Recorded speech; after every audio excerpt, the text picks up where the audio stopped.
So I want to welcome everybody to the 10th annual Taos Writers Conference.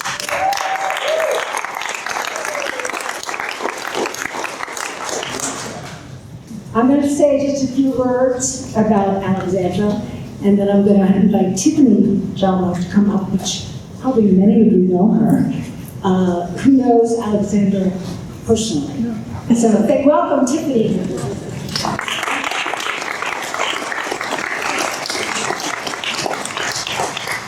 Hello, everyone. So I just wrote this before I came tonight. I'm over there making edits. Alexandra Fuller first walked into my massage office, folded over in pain, in a state she referred to as chicken embryo. She said she had read about my trip to Vietnam to walk my father's war path. When she asked what I liked to read and write, I said memoir. That's what I write, she said. I, dumbfounded and apparently not as well read as I had believed, had never heard of her.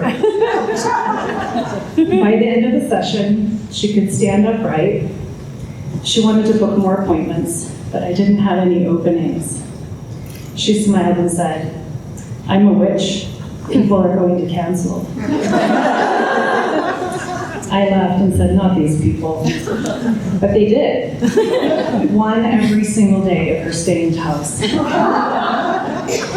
Over the years, she's returned to Taos for body work, and she's always writing during those visits.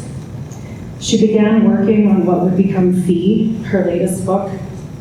When she pitched the idea, her editor responded, "Oh, Alexandra, don't you think people are tired of reading about your life?" Meanwhile, David Sedaris had released something like 31 books. She fired that editor and found a new one. The comment shook her, though. She wondered if maybe her time as a writer was over. Maybe she should take a job at a little market in her tiny Idaho town. Instead, she kept writing. I watched that book come into existence. Early mornings in Taos by candlelight, an old IBM ThinkPad, pots of steaming aromatherapy water filled the room while she wrote before the sun came up. Afternoons filled with body work, then straight back to that ThinkPad. Back home in Idaho, with 2 vertebrae compressing a nerve, she rigged up a Frida Kahlo-style contraption so she could write lying down. I do remember being slightly horrified by how much work she put into that book, thinking there was no way I wanted any part of being a writer if that's what it looked like. Having birthed the book of her deceased son into the world, she began working on her next one, which she was working on this morning before driving here. Even though her book was well reviewed by the New York Times and was named in the 100 Notable Reads of 2024, the doubt her former editor planted in her mind still kept her wondering what her writing future would hold. Then came May 5th, 2025. I had just finished with a client when I checked my phone and saw a message from Alexandra. There was a photo of the very book her editor thought no one wanted to read. On the cover was a gold sticker, Pulitzer Prize finalist. My legs collapsed under me and I fell to the floor. She and I had been overcoming similar pain, grief, and circumstances over the prior few years, and neither of us felt like we'd encounter much good news. Not only has she overcome the negative voice of her editor and the insidious way it made her question her craft, but the beautiful book she wrote about her more beautiful son was recognized as a finalist for one of the highest honors. I'm proud to say I know one of the bravest, hardest working humans, Alexandra Fuller.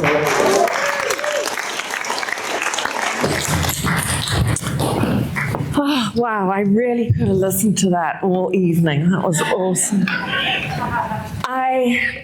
I really want to thank Taos. You have no idea how much midwifery you were participating in energetically.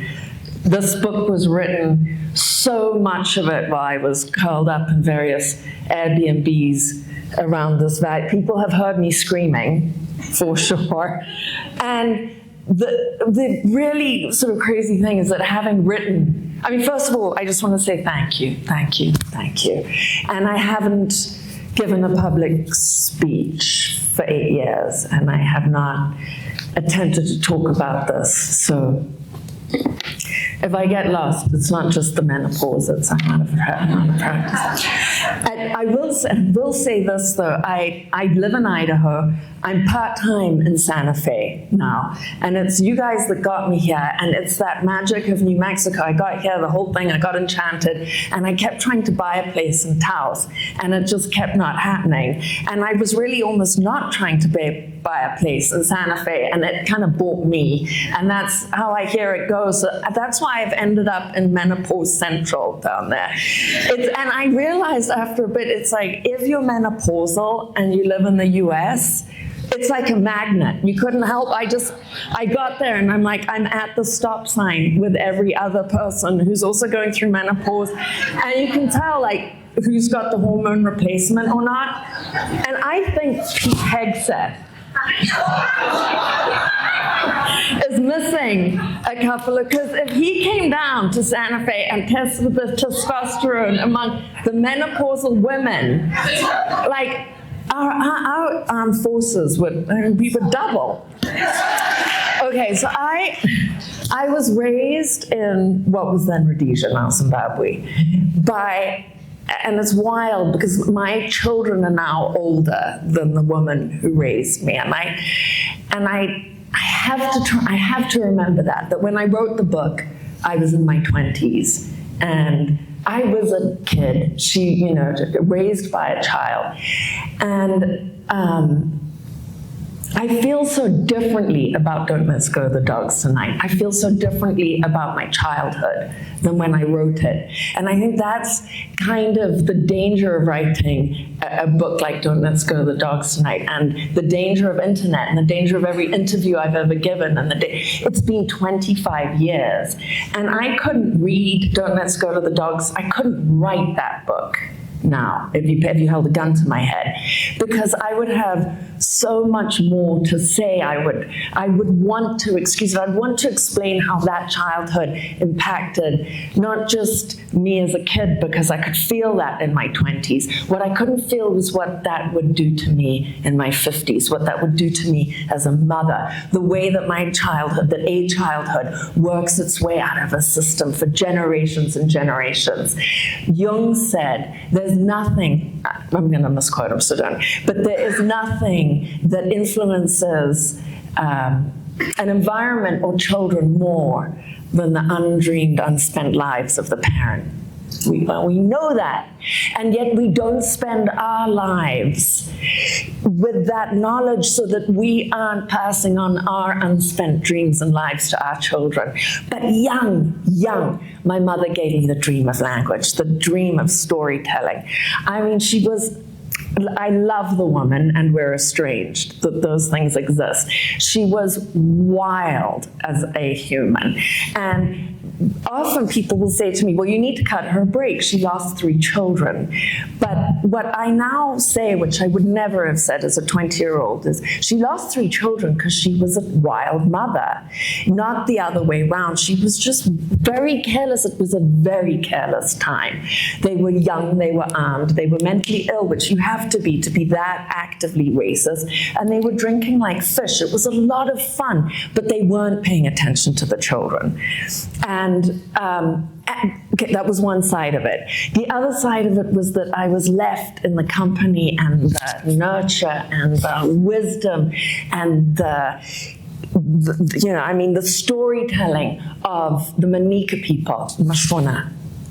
And that nourished and stayed with me as a kind of deep truth, a deep, sobering, ancient, grounded truth, while all of this other chaos was going on. I sometimes think that the people who are most going to resonate with Don't Let's Go the Dogs Tonight in 20 years, 30 years, are the children of white settlers on the Israeli front line right now who don't understand the conflict that they're in, but who are going to feel it in their bodies because the body does keep the score. I don't know how many of you have had work with Tiffany, but we're here. I mean, there was one occasion where literally the person with the Airbnb is texting, is everything okay up there? And you're unliving the memory of the assault on those little bodies. I think, the amount of confusion that you have as a child in a war zone. The reason why the trauma from that experience can often be more than the trauma experienced by a soldier is that you don't have a gun, or if you do, you don't have the answering gun. You're not the one at 6 years old holding your little Uzi out the thing, hoping you don't have to fire it, who's the one in charge of who says when war starts. That stuff's coming it's all this confusion. So becoming a storyteller was for me a way I now recognize of telling the story out of my body. I didn't get it all out. Tiffany got the rest. And as it comes out of the body, it can come out of here. And I think that we have made a massive, massive error in the last 30 years, which is that we are beginning to mistake creativity for product. It's not the same thing. Anybody can produce. You can go home and you put supper on the table and that product can keep producing on its own. It doesn't need you. Creativity, I'm in the middle of writing a novel right now, and I always feel like I should sort of warn people that, look, I know I look kind of normal and I did try and put clothes on today, but if you could try and picture me, so it's gonna get graphic, walking around with a fetus hanging out of my legs, that's kind of how I feel. Or Orson Welles said, this is like a long, terrible disease. I will also say, for those of you who haven't given birth, being in the middle of an intense creative process, you can't stop it. It would be dangerous for you to bottle that up, but you can stop production. It's not gonna hurt you if the machine goes off. If AI clicks off, fine. The story doesn't get stuck in the computer, needing Tiffany to come and do hours of massage while you howl and scream and remember every time you fell off a horse and an Uzi smacked you on the head. So I think that, the other thing that's I've watched happen over the course of 25 years is, I came in with so much, humor and ego, and you're young, right? And especially the loss of my son, it was so humbling. I mean, an ego death. It's a good ongoing ego death. But the thing that I am trying to do here isn't simply to sell myself or a book or branding. And that has happened in the 30 years since I've been writing. That to create in and of itself, the importance of that has been lost. We've all become such capitalists, even I have, without even knowing it. I was always such a good little socialist. My mother goes, no, you weren't. You definitely wear lots of linen for someone who's such a socialist.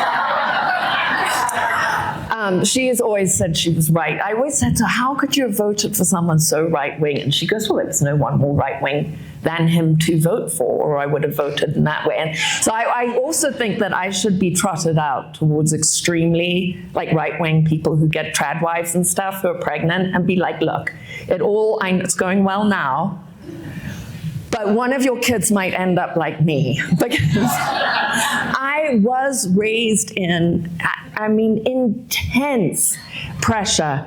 I was born in 1969. In 1966, there's someone here who's a journalist who was in Rhodesia at this time, so would know. Rhodesia declared unilateral independence from Britain so that it could just do whatever it wanted to the indigenous population, basically, and keep the country white-run. That was the stated goal. So roughly 100,000 white people had all the resources and 75% of the land and the schools and the sidewalks and everything that you can think of. And roughly about 6 million people were subjugated under that system. And my parents participated forcefully. They were on the front lines. We were the ones with the guns. So I will sometimes meet people who were raised at the same time that I was in the cities in Harare, and they sound like people who were raised in the middle of this country on the coast. They go, oh, it's great, everything's fine.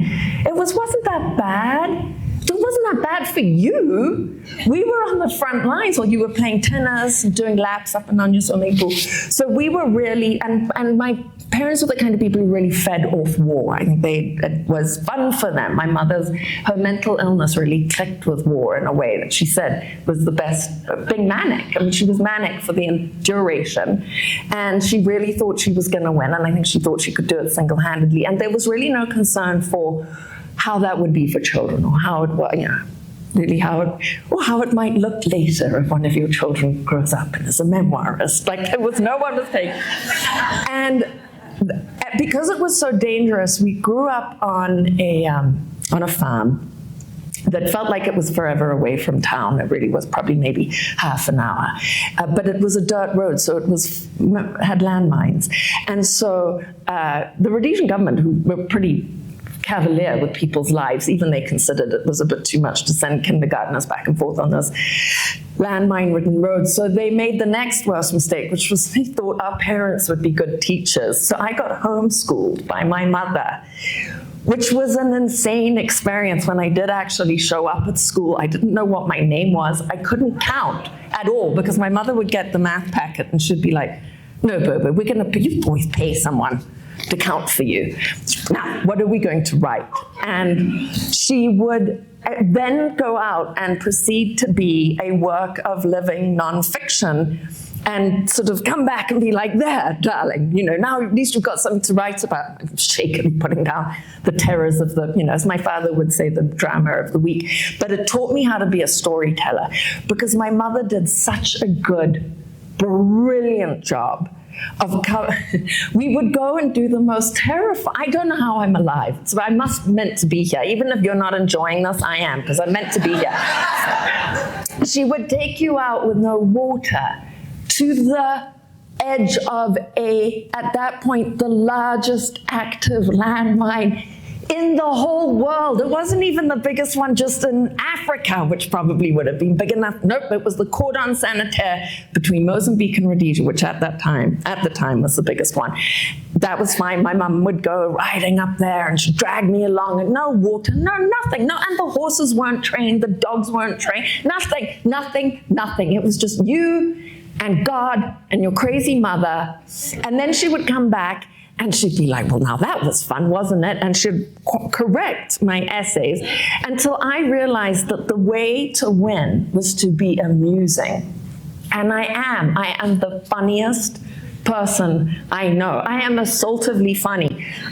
This is how funny I am. I was married to someone for 20 years and he didn't laugh at one of my jokes once because he was an American and I don't think we were speaking the same language. But I was nonetheless cracking a lot of jokes, and like a lot of marriages, I think in the world, if you've listened to podcasts, which I want to get into because I got addicted for a little bit, but often in these podcasts, the men are whining that they're not having enough sex and the women are whining that they're blah, blah. And we would be having that argument, and I said, I hope those people aren't too fragile in here. So what I said to him was, listen, if you think I've cracked a joke, let's bargain. If you think I've cracked a joke and you smile, but I said, if you belly laugh, it's the works. I'll burlesque, the whole thing. And if he had cracked a smile, right, there would have been a blowjob, but he didn't. I'm like, so when I got divorced, I literally wrote, I want my blowjobs back, but they didn't work. Like, I wasn't doing those for fun. I was doing this to hold the glue of the marriage together. Somehow, out of all this wildness, out of this lack of education, out of this being thrown to Indigenous people, after being around soldiers who were swearing their faces off, soldiers really swear a lot. I got sent to boarding school without any instructions. And so I'm 7 3/4 and I'm in a barracks now. And they go, Alex Fuller. And I'm like, that's weird. Someone's got the same surname as me. I thought my name was Bobo. It means baboon. I had been raised like a little baboon. And now I'm in boarding school, and it was like military grade, man. So I am two things. I am extremely, and I did boarding school till I was 18, and they were tough Southern African boarding schools, and I never went home. My parents treated it like an orphanage. Like, oh, thank God, all right, off you go. Party time. And then, you would go home for the holidays and like pick up them a little bit, whatever, do whatever they were doing. But so what ended up happening was, on the one hand, I was impossibly wild. I didn't know. I was so wild, I didn't know what language I was speaking half the time. You're in kindergarten, they show you a picture of a bovine. What is this? Mombi. I didn't know. I wasn't even speaking English. I was just using the ingwa, chingwa. These are the words. This is what, when someone gives you the thing. So I had to learn that I was in split culture. We would all get into trouble for speaking Mashona, because obviously the teachers were all English speaking and thought that we were talking about them behind their backs, which of course we were. And so I ended up in this very weird tension where I was incredibly well educated in the British way. Shakespeare, Oedipus, the Iliad. I had to do Latin for crying out loud. Like, if you saw how I was raised, you don't then make that poor child learn Latin. And we're just so shocked. Like, the worlds were so different that I was in. And so I did that thing that all children do, which is I just made up stories to get myself through it. And, I don't know what anyone thought I was going to do when I left school. But I knew what I wanted to do. Because one of the other amazing things that happened as when I was growing up was that because we lived so far up against the front line, people would get attacked all the time, and we'd call it doing the chicken run, which in retrospect was a sensible thing to do. They were getting out of a war zone. But my mother would hear that someone had done the so-called chicken run. She couldn't wait, man. She'd be up there in the Land Rover, all their books in the back of the Land Rover, all their dogs, horse, right? Okay, we are like, the dust wasn't even off their shoes. We had the most extensive, eclectic library you can imagine. We couldn't move because my mum wasn't leaving all those books behind. So I had not only my mother's taste in literature, which was extensive, but everybody who had lived around me and had just left their books, which at that point, people were leaving by the thousands, obviously, as the war got more and more and more intense, except for us. And so by the time, I didn't really intend to do this. I fell in love with my river guide and married him, American. And here was my mistake. Because he was a river guide and we were going down very scary rivers, the Zambezi, and I am a Southern African. We don't get in the water. Americans get in the water and we're like, oh my God, you're going to get eaten by a crocodile. That's bilharzia right there. Wonder if he knows about cholera. But we don't say anything. We just let Americans go down there. We're like, hope they don't die. And they go, you want to get in? And we're like, we're fine. Sweating away. We're not going near the water. But then I meet this river guide. I'm like, what? It was sort of sexy to me. You know how when you're young, someone does something you just know, everyone has told you you're so stupid. How is that not sexy? I thought it was sexy. So I get on the Zambezi River with this guy. This is what happened. This is why I married him. We weren't that long in the canoe. He decided, because he's American, we're going to stop for a picnic. If you're from Southern Africa, you've got your ass in that canoe, you're good till you're in Mozambique now. You're on your own. Not Americans, they have a picnic. We only been paddling for 2 hours. He's already exhausted. I loved this. This is like, I've lived my whole life for someone who was a little bit softer than like, shut up, you don't have a biology, your biology doesn't count. So we stop, we have this picnic. Amazing. You can just eat whenever you want. And then he wanted to go for a walk. And again, amazing. Like, you're American, you can just go for a walk. We would never do that, sure. So I'm like walking behind him. What happens? Elephant. We get charged by an elephant. And I did what any self-respecting Southern African would do. I did not stand my ground. I ran up an anthill because I knew he wouldn't. He stood his ground. And I was like, good, I think I should marry him if he can stand his ground. That's a good instruction. He read the guidebook. It said, don't run. He didn't. And that was the mistake that I based my entire marriage on. Because in retrospect, if I was giving advice to a young woman married, you don't want to marry someone who doesn't care if an elephant charges them. That's a tough fight. 10 years down, they're like, if he wasn't scared of that, nothing I can say or do is going to terrify him into listening to me. So I came over to the States, and I was very excited to get here because I'm outspoken, and I had been silenced by my country, my people, everything. My teachers, they were like, would you shut up? And I was always the one being like, so wait, are we racist, you guys? And my family would be hard. I was always the one pointing out the inconvenient thing. My mother would go, there's always one. It's very inconvenient. There's always one little traitor. And so I married this American guy based on the elephant thing. And I really loved him, and love him still. We're not together, for obvious reasons. And we get to the States, and he's like old school. I guess the other reason I married him, because I knew I came out of chaos. It was like, you look around, the whole of Southern Africa is drunk, but your parents are the drunkest and maddest. You're like, all right, so things are intense. But this guy says to me that his family's from mainline Philadelphia. Does that mean anything to anybody? Because it meant nothing to me. I'm like, oh, perfect, heroin addicts. This is going to be match made in heaven. Oh, how wrong I was. So I get here, and I'm in posh company. And I kind of wasn't expecting that, but anyway, I do my best. And I realized, and I had babies, I'm pregnant, I'm being a world's worst river guide. I was a waitress. I'm terrible. I am unemployable. And I do. Every time I write a book, the only reason I finish the book is I am unemployable. Like, if I thought that I could get a job at the cute little grocery store in Idaho, I would not write another book. It hurts. It's painful. It's difficult. It's that mountain climbers. It's like when you full summited for the 30th time, and then you realize you're not even in the right friggin' mountain range. That's what writing a book is like. But it's a strong and burning urge in me. Like, I had a fire in me that was a hunger that was the same as breathing for me. I needed to write. I don't hear people say that much. I would do even when I get the job at the grocery store, stocking shelves, which is about all I'm qualified for, I will still go home. I would, even when I had jobs, river guiding and waitressing, 4 a.m, get up.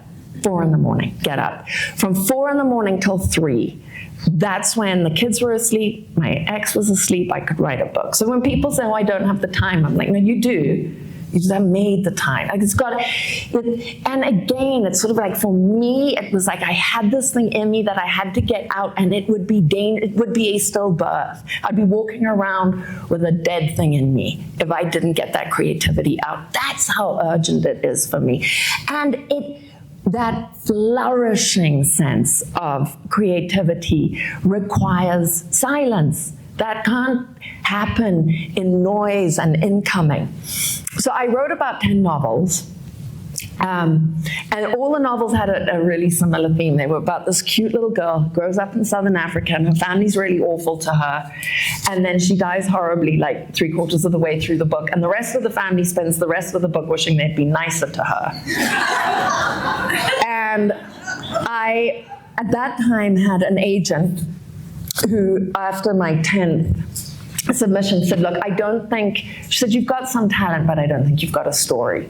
And I was like, okay, hold on with that thought. But she had fired me by then, so I didn't have an agent, I didn't have anything. But I did have a mentor who, and everybody needs that. That's something, that patron, that mentor, that friend, that you'll look back, writers, artists, and you'll be like, oh, that was the ancestors, or whatever your divine guiding creative forces. That's That's when they nudged you. And I had a friend who was a screenwriter, and he kept reading my stuff, and he kept saying, you're good, keep going. You're good. Sometimes that's all you need. So I wrote Don't Let's Go to the Dogs Tonight in about 6 weeks. It was this white hot blazing thing that I did because I didn't think it was going to get published. And I had landed in the States in the mid-90s. You guys remember the 90s? It was so much fun. Remember, we all thought it was like, we weren't racist, and we were climate change, we could still fix it. And I thought, oh my God, I have to write about my childhood because my kids are never gonna know mental illness like I experienced. They're never gonna know alcoholism and addiction the way that I experienced. They're never in their lifetimes gonna know institutional racism like I did. So let me write this and let me be as honest as I can while still protecting the truth, which is that in the whole capsule of a childhood that included wild racism, insanity on top of, already being racist is insane. That's just mentally ill. But there are plenty of people, we're in it again. And so you've got that mental illness superimposed with my mother's wildly bipolar. Her chemistry is just everywhere. And you don't know that as a kid. As a kid, you think this is, your mother is running around saying that, little birds are telling her that she has to go and kill leopards. And you're like, okay, groovy, I'll get the horses. And you saddle up and off you go. Your mother's got a gun and you're like, okay, I guess we're looking for leopards. It took me forever to unpick, not the truth of what happened to me, but the cover story that was overlaid onto that. And so I've been coming at the truth sideways and this way and that. I remember this was 100 years ago, I got picked up, before I was a has-been, I got picked up by a chauffeur at a thing, they're driving you somewhere, and this poor guy picks me up at some god-awful hour, and we're going to an airport book tour, and he looks in the rearview mirror, and clearly, he's used to picking up either rock stars or writers, so he takes one look at me, and he's like, all right, you're a writer. And he goes, well, what do you write? And at that point, I had done, I think, 6 memoirs, 5. So I have 6, mostly memoirs. And he's like, oh my God, 5 memoirs? You must have had a wildly interesting life. And I said, no, the truth is I'm just incredibly self-involved. which is true. And I've thought about this because I don't think a memoir is the highest form of art at all. I think most memoirs are really bad. I think they're sloppy. I think they're not rigorous. I don't think they aim at a bigger truth. And I think most memoirs get stuck at the me. They just get stuck, me. Who gives a shit? No, until you write all the way through the me to you, you've done nothing. It's a journal. Or it's a podcast piece. But that's not work. The real work of a memoir is to get yourself, by the time the thing is done, there is no me left in that. It's just all you, all you, all you. And so by the time that reader picks up, I haven't said, my mother ran around with a newsie and was drunk all the time and that made me fearful. That you don't need to. You give the reader just enough to hang their own experience on. And let them feel. Let them have the privilege of discovering their own feelings about times they too went through war. Because nobody hasn't. Nobody hasn't. If you're an American on this soil, we're currently at war. In so many places, but above all, we have never let go of the Civil War that started our landing here. We are still under active attempted genocide. And that is so deeply in us. It ricochets through what the Black writers, the Nashona writers that I consider my godmothers, they call it the nervous condition of the white settler. Because as we say in Zimbabwe, you know why we're nervous? Because Bamba Zonke, we took everything. And when you've taken everything, now you're sitting there with your hoard being like, shit, I've got everything. Someone's coming for me now. By the end, my father had worked his imperialism out of the system. And it was profound to watch the liberation. He first got rid of his guns and his language. There's a reason why we don't use racist language. It messes up your tongue, and it messes up your brain, and it makes circuits in you become more hateful and competitive and ridiculous and lonely and fragile and unexpansive. And it's not a great thing, but a lot of us stick to this. It's what we were raised with, and we can cleave to that. And watching my dad let go was an unbelievable gift. Scribbling, what book did I write? Travel Light, Move Fast is really my homage to him. And he became one of the most inspiring people I know. My favorite thing about him was he got mistaken, as he said, for somebody with money once, and he was attacked. He was quite old when this happened. He was crossing a river, dry riverbed, and somebody thought he had wages on him. He didn't. And so he was held up he thought he was stopping to slow down to let people jump on the back of the pickup to give them a lift, and they jumped into the vehicle with guns, and they really went to town, smashed his face in, tooth, nose, scalped him a little bit, took the pickup and left him bleeding on the side of the road for dead. And then some guy comes on a bicycle. My dad hops on the back of the bike. The guy goes, where can I take you? Because people in Zambia are super polite that way. They don't just leave you to bleed on the side of the road, even though there is a history that would say that would probably be fine emotionally if you did that. Not in Zambia. Where do you want to go? Dad goes, the nearest pub. It was 11 in the morning. And he drank he said, since it was 11 in the morning, he said, line it up. I'll have one for every hour of the day. So he drank 11 brandies. Impressive. He was 60-something at this point. He was so drunk he had to go to bed for the rest of the day. And I said, Tim, you already knew you were going to be in a mess the next day. What were you doing, going and drinking 11 brandies after you've already been scalped and beaten up? And he goes, I didn't want to remember the assault because I don't want to be resentful about what I caused. Yes, that's how to heal your own colonial wound, your own nervous condition. And then this drove my mother crazy. He left the doors open because he didn't want to be interrupted. If somebody wanted to come and rob him, we must go ahead. I don't want you banging on the door and having to shoot me. No performance. Just come get whatever you want. Help yourself. But no one did.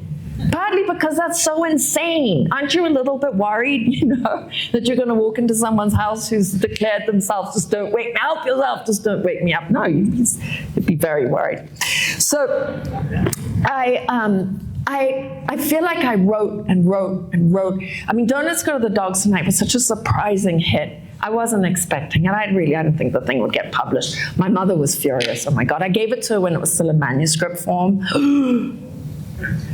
So Vanessa, my sister goes, I don't know what you've written, but Mom is super, super furious. So I was like, all right, well, okay. I better go and confront this. So I gave it a couple of days because she was really steaming. And after a couple of days, I went to visit her. And she'd calmed down a little bit. And I walked in and she was drinking Bloody Marys at that point. She'd had about 5. And I walk in and she goes, it's the little traitor. Everybody, mouth shut, she'll put you in a memoir. And then another slug of her Bloody Mary, and she goes, and your father comes across so wise, deep croak. She called him Deep Croak ever since my first book came out because she was so annoyed. And she goes, and you, by the way, here's the thing. When I walked in, the cook had sprayed an entire bottle of Doom in the kitchen and was having a reaction to that. My mother's screaming at him. She's not sober. And now I arrive and she turns around, and you make me look like a racist alcoholic. And I was like,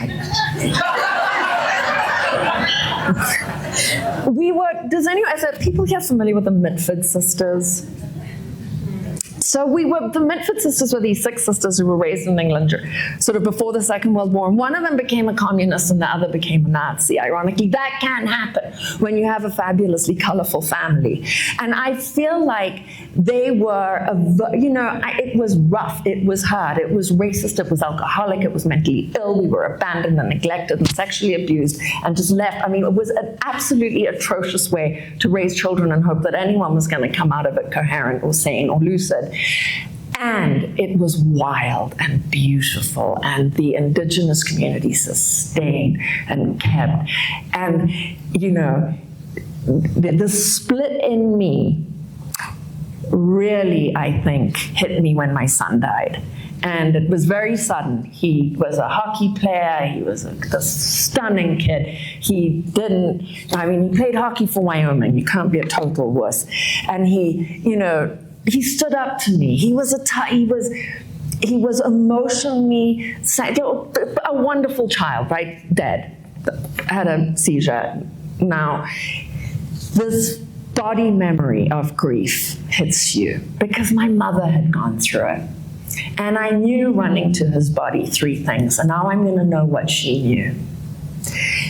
I'm going to know the exact shape and nature of my God.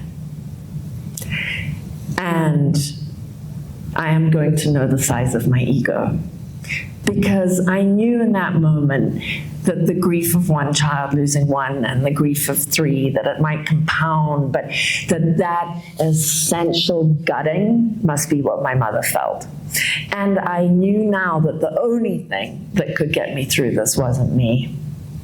It was that thing that, that life force. What is it that makes, a winter thorn tree, and a giraffe, and me, and a piece of grass, and a bison, and that I've shown that thing, that massive creative thing that won't let me go, that forces me to be a writer, that thing, I'm going to know what that thing is because that is the only thing I have now. I knew that.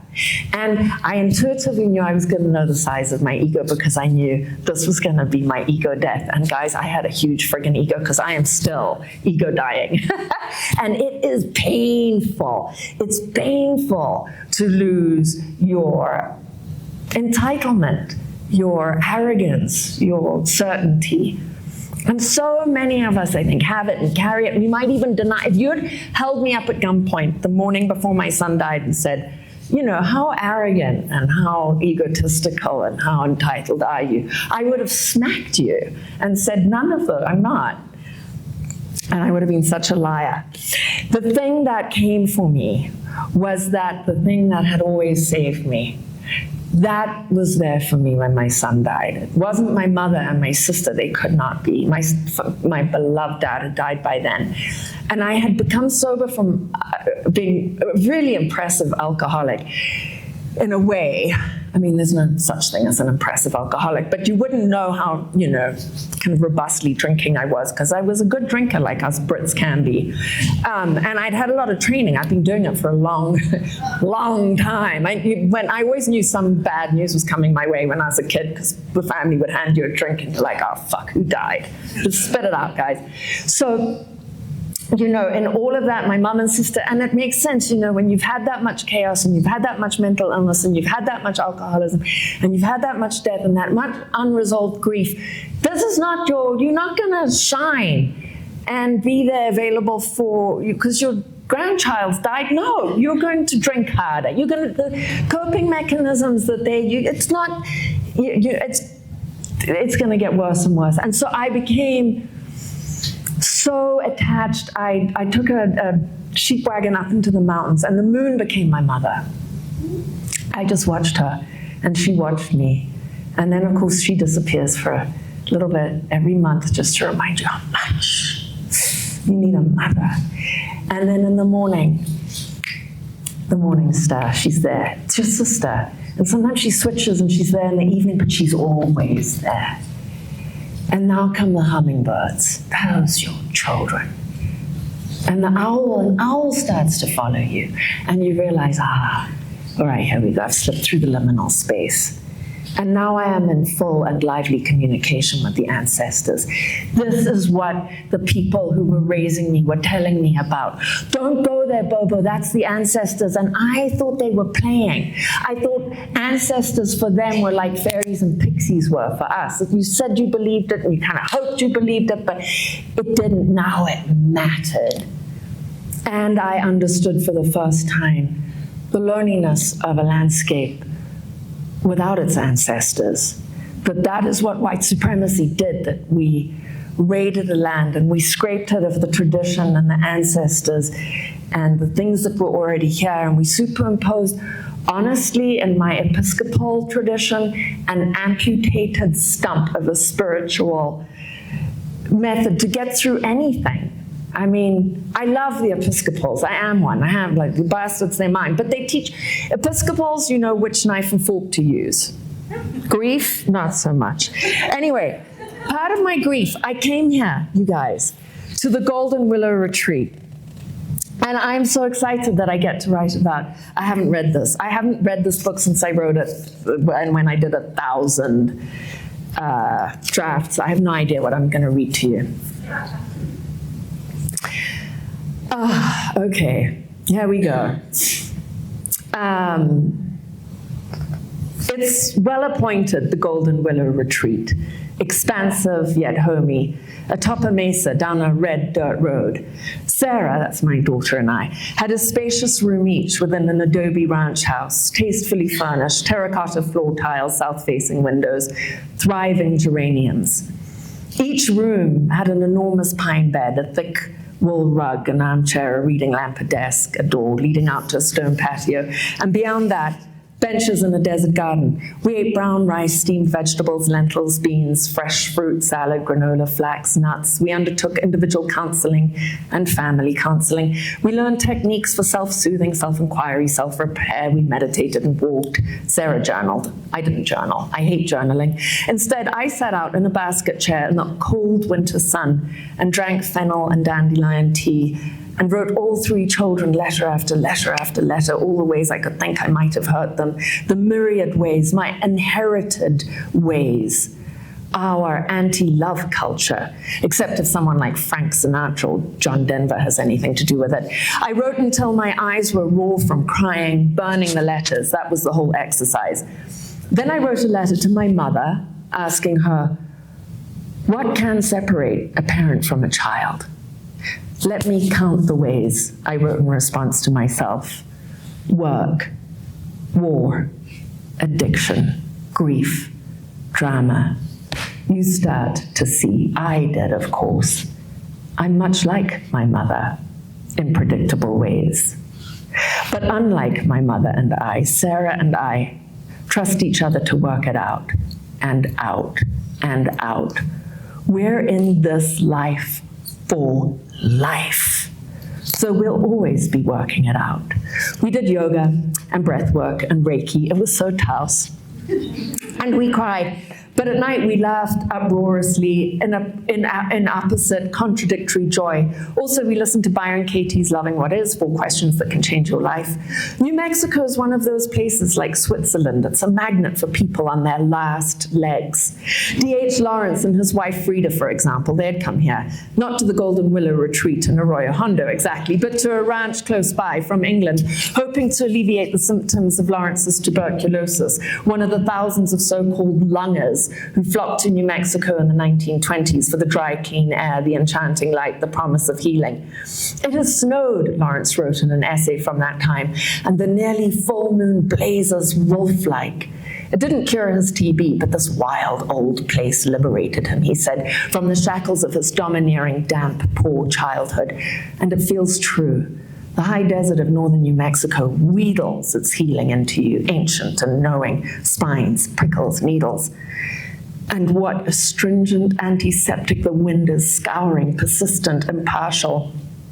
Also, the way the sun and the earth dance together, you can see for yourself how it is. Not one or the other, but both. Shadow, light, shadow, light. The land doesn't hide from it. Quote, I was born where the wind blew free and there was nothing to break the light of the sun. I was born where there were no enclosures. So said Geronimo, the 19th century Apache leader, American Indian holdout family man, legendary warrior. Quote, we had no churches, no religion, no religious organizations, no Sabbath day, no holidays, and yet we worshipped, he said. Geronimo was born in 1829 near the headwaters of the Gila River in northwestern Mexico. He had 9 wives and many children, not at the same time. Most of his wives were killed in raids or died in epidemics, most of his children also. Geronimo lived and fought all over New Mexico and the borderland south of here. He died in the hospital at Fort Sill, Oklahoma, a prisoner of war in 1909. A life like Homer had written it.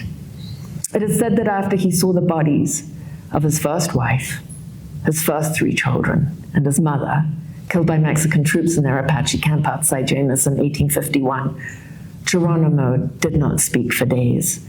It's estimated he killed thousands of Mexicans in revenge, hundreds of settlers, scalped little girls. Sing, O muse of the wrath of Achilles, thus begins Homer's Iliad. Epic, no doubt. It's going to take some doing, this repair. Are you having fun? Harry asks. I call him midweek. Harry is my ghastly English cousin. Thank God he's ghastly in English, but I told him because he put some humor into this otherwise grief-stricken book. Well, it's a grief sanctuary, I say, so it's like that. Oh, right, Harry says. What time is it there? Good weather. The idea, I say, reading from my notes, is to emerge from this process as the essential self. Nothing extra, nothing indispensable. The essential what? Harry says. You're going to have to shout, I'm afraid. I'm on the train up from London. The essential self, I shout. Simple, unpretentious, and whole. Well, you've got the old part down, Harry says. Whole, I shriek. As in foods, like the grocery store, you wanker. Oh, Harry says. Look, if I lose you, there's a tunnel. When Harry calls back, I ask if he's heard of kintsugi, the Zen Buddhist approach to repair. No attempt to disguise the damage. Instead of discarding a smashed bowl, it is repaired, using lacquer inflected with the most precious gold available. Fault lines are not only strengthened, but emphasized, embellished, adorned. Kate sent me a card about it, and I found a book in the grief library here. Isn't that a lovely idea? I asked Harry. By the time I'm getting through all of this, my heart will be pure gold. There's a long silence. Have you gone away? I ask Harry. Are you still there? No, Harry says. No, I'm just thinking, which means he's been looking out the train window at the English countryside, whipping past, keeping an eye open for foxes and paying no attention to me. I launch into one of my lectures. I tell Harry, life needs grief. The way music needs silence and love needs forgiveness. Grief is the glue for our brokenness. Without it, we're fragile. And we're pre-broken. We're eggshells.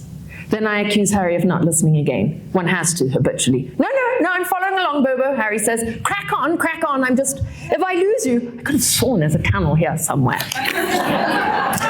Thank you.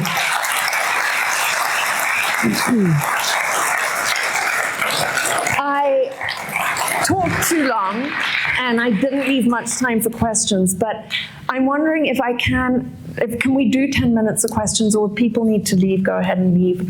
I'll come back and introduce the movie, but I did want to leave time for some questions if anybody has any.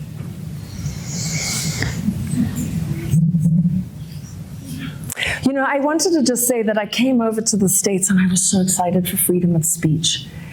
I'd never had it because I'd been raised with nothing but censorship. And what I realized was I came here, we didn't need censorship in the 90s. We were self-censoring. And then remember, we got all woke for 3.5 minutes in 2015. And when I was woke, I was like a tranquilized rhino. I was so woke. I was like, oh my God, you guys are so racist. I was that person. Like, everybody just use whatever gender you want. I was that on steroids. And I think that was an important stage of where we are. But I think my freedom of speech, which I value so much, is going to mean nothing to me if I don't have freedom of thought. And I am not, absolutely not, giving that away to this thing or AI.